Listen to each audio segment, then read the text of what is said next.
So the first step is usually to clean the bottle, and then depending on what you intend to do with the bottle, because different bottle shapes will inspire different things. Yeah. So depending on the shape of the bottle, you look at it and be like, like if you look at a bottle like this, if I cut it like here, it's a very skinny glass.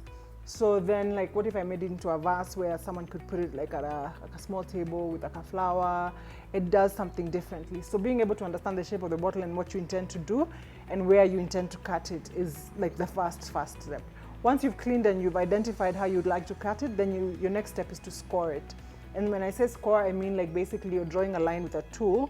Usually it's a diamond tip that basically guides the line as to where you're going to cut.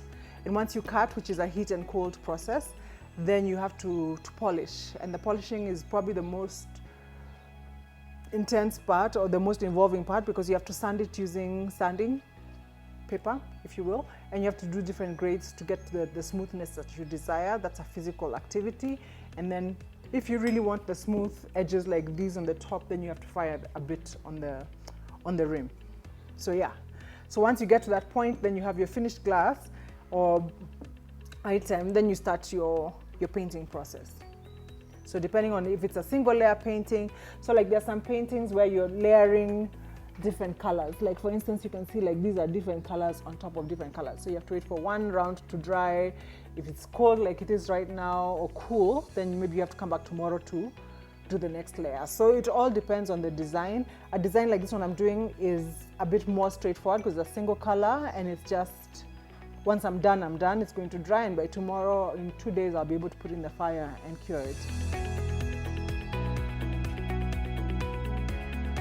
Challenges, obviously working with glass is a challenge because it just takes one slip and it breaks. So that's usually the biggest challenge, is making sure that you're not breaking stuff. The other thing would be maybe the cost, the input versus what you're going to get for it. Because sometimes you end up spending so much time on a single piece that pricing it, you know that no one is going to buy a glass for that much. So you have to really kind of play that balance. So those are some of the challenges I would say when it comes to pricing things that are based off of talent. Because people will be like, it's a glass, why would I pay that much for a glass? But then you also know how much time you put into it, which then becomes a dance. So the price ranges for us start at 1,500 all the way to about 15K.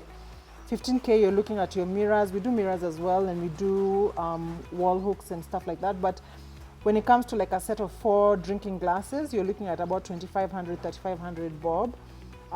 We also work with artisans that do work in brass. And so we produce stuff like this, which allows us to then take our product to our next level, where we have like a lid and you have like the brass rim. And so something like this is more costly because, number one, the material and the cost of brass, the artisans to do this is also a cost that you have to consider. So those items tend to cost a bit higher. So something like this would be like 2,500, 3,500 for one, versus a set of glasses that you can get for the same price.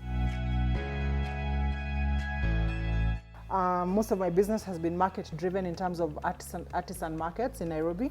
And so I think one of the toughest decisions financially is to make a decision. For me, I had to make a decision at some point to stop going for markets and to really limit how many markets I was physically taking my product to, because I realized that it was a scenario where I would you pack up your car, your goods, you go to the market, you've spent money to be in the market as a vendor.